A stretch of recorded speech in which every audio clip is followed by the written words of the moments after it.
G'day folks, welcome to my very warm garage. We get a lot of people come into the store day to day asking us about river tables, pouring them, preparing slabs. So we thought, why not create a video and sort of give you guys a bit of a run through on how we do it.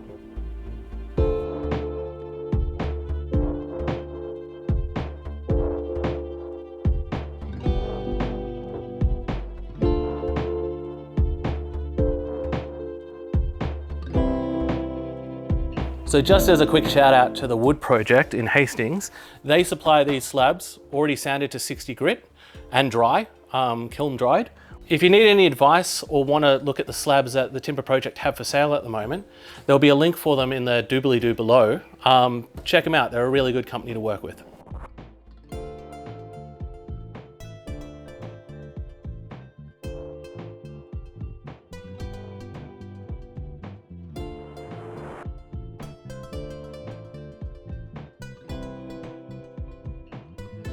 Now that we've taken the bark off, sanded back those edges, just make sure that you clean out any of the pockets that look a bit dirty. You can do that with anything from just a brush to like a little wire wheel on a drill.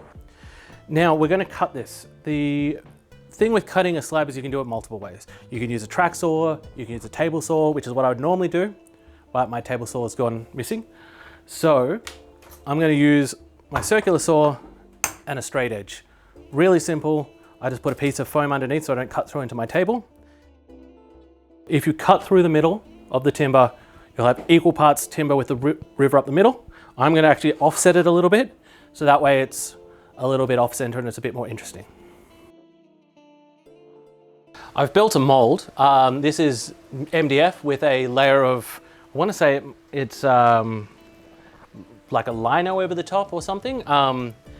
Either way, it should be relatively non-stick. I have still put down a layer of packing tape as recommended to the people online. You can use tuck tape, which is the main tape that's used, but it's quite expensive. And so I want to see if the packing tape performs just as well. This mold is actually a much bigger mold. I wanted to use this for multiple pours in future. So what I've done is I've made a nice big one, and then I've just blocked out around where I want to do the resin pour and just siliconed it in. It's not actually held in with any screws or anything. The outside ones are pocket holed in. This way, when we're done, hopefully I can reuse the mold. Fingers crossed. The packing tape should just help with the ability to pull the final piece up off the ground, though I'm sure I'm still gonna have to wriggle a chisel or something underneath it. Let's stick the timber in and just see how we're looking. It's always best to dry fit before you go mixing up any resin, just so in case you have to cut things, adjust things, and we'll go from there.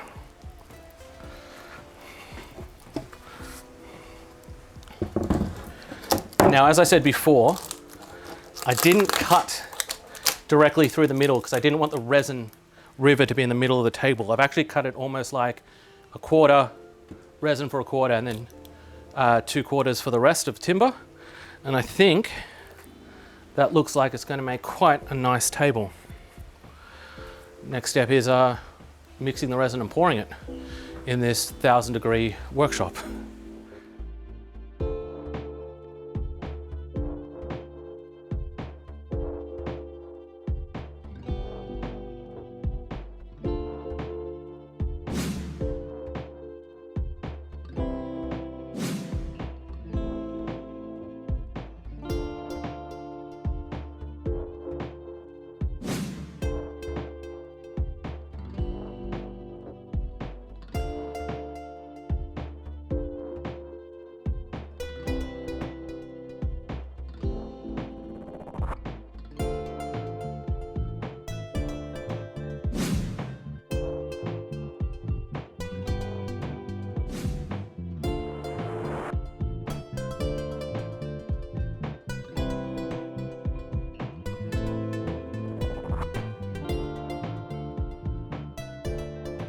All right, so we've mixed up 6 liters of resin, which is by far the most I've ever mixed up, and it's just crazy.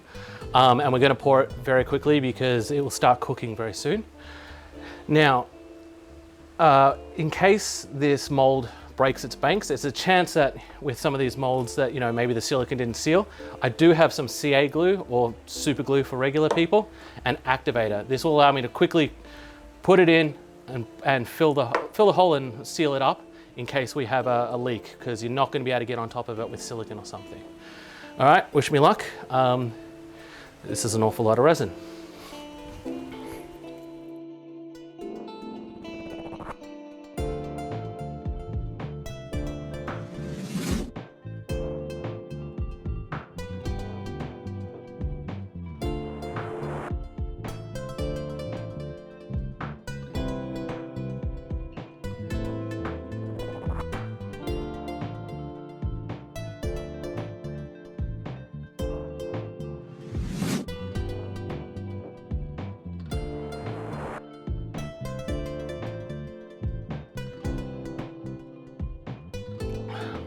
So it's been 7 days since we poured the resin, and it's well and truly cured now. During the curing process, about 6 hours after the pour, the temperature did rise quite a bit, but not so far as to go completely exothermic. We hit about, I think it was about 90 degrees off the top of my head, but we're able to cool it down using fans and some other methods. So it looks okay. There's a bit of foaming around the sides. However, the next step is flattening it, and that should remove all of that. For flattening a slab, you've got a few methods available to you, each with different levels of effort required and results. So you could start as simply as using a good old hand plane and just sit there and flatten it out. Now this, depending on your level of skill with the hand plane, mine's pretty terrible, might yield you pretty good results. Your other option is you could go out with a belt sander. Now belt sanders are notorious for taking too much of the timber away or just digging in and stuff, so do that at your own caution. At the high end of your options is using a CNC. I actually do have a CNC, but I've been wanting to build a router sled.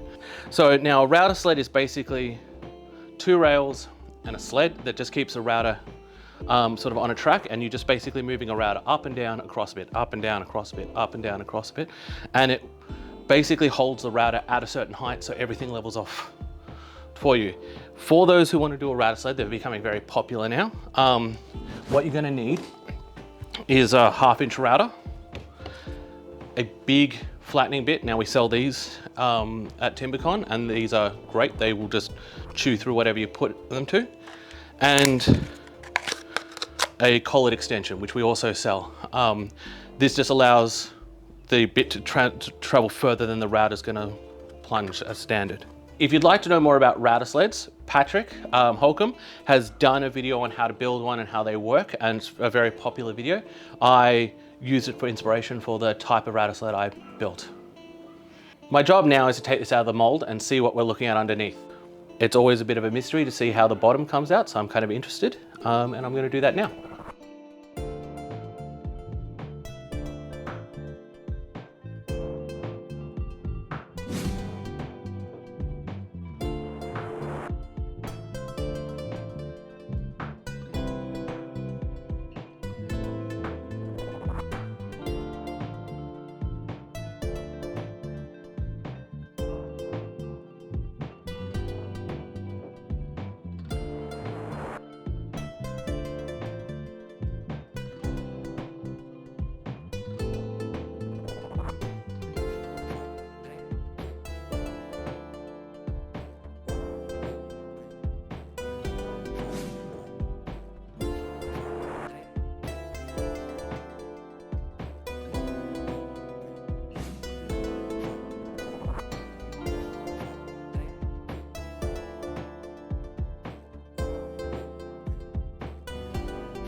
Now that my workshop's under about 2 inches of dust and resin, we can now see how the slab's come out. I'm actually really happy with how it's come out.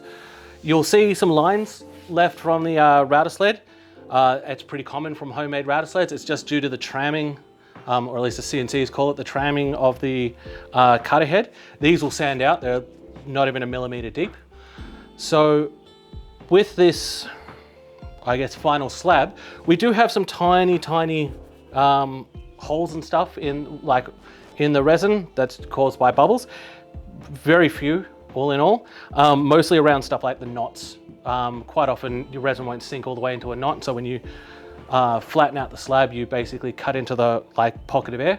I'm just going to fill them with a bit of resin before I go ahead and sand it. Normally now what you would do is put it on basically through a table saw and cut it to its final dimensions, sand it, chamfer it, bolt the legs on. My table saw is still MIA, so what I'm going to do is actually sand it first, get it, probably go from 80 to 120 to 160, or possibly even 180, sorry, 240 and then 320. Now, because this resin's a solid color, I'm going to stop at 320. I want it to be kind of a bit of a satin finish. Don't really need it to go up super high. If this was a clear resin, you'd then go from 320 to 400, 600, 800, 1000, 12, 14, 16, 18, all the way up to 2000 grit. And the trick with it is basically sand it until you cut out with whatever grit you're on, until you can't see the marks from the grit before. Go up to the next grit. And it might take you 20 minutes per grit, possibly longer, but this is where you need to put in your time. If you don't put in your time, everything you've done beforehand goes to waste, because the last thing you want is marks in your resin. Because I've got a lot of sanding ahead of me and it's going to take quite some time, why don't I speed up the footage a little bit for you so you don't have to sit there and watch me sand for the next 8 hours.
The table's finally done. What an awesome project. I've actually never made a river table before and I've always wanted to make one. And I'm really happy with how it came out. It's darker than we originally expected, but against the contrast of the silky oak, it works. I've applied just one coat so far of the satin hardwax oil from Evolution, and it's really made the grain and the color really pop out of that timber whilst not upsetting the epoxy in any way. I'm gonna give it about 24 hours to let it dry, then I'm gonna give it a really light sanding and buff another coat on, and it should be done. I might go a third coat if it's necessary. I really hope that watching this video, if you're not sure about making a river table, that this will make it a bit more comfortable. And even if you just wanted to watch some idiot pour a ridiculous amount of epoxy into a table and use a router sled to make all the dust in the world, that at least you got that fill. I want to shout out to the Wood Project in Hastings. They donated this slab. They're an awesome, great business to deal with when it comes to wooden slabs. And we couldn't have been happier to work with them. I guess all that's left now is for us to take some gratuitous Instagram shots to stick up on our social media feeds and give this to the boss. Hopefully he digs the fact that it's darker than his original plan. If you like this video and you want to know more about the products we use, check the description. If you want advice on other things, jump on our YouTube page. We've got videos on all sorts of topics, products, projects, and we're going to be continuing to make more. So make sure you subscribe, ring that bell so you get the notification when we go live or an upload happens. And until the next time I do a video, Thanks for watching. Have a good day.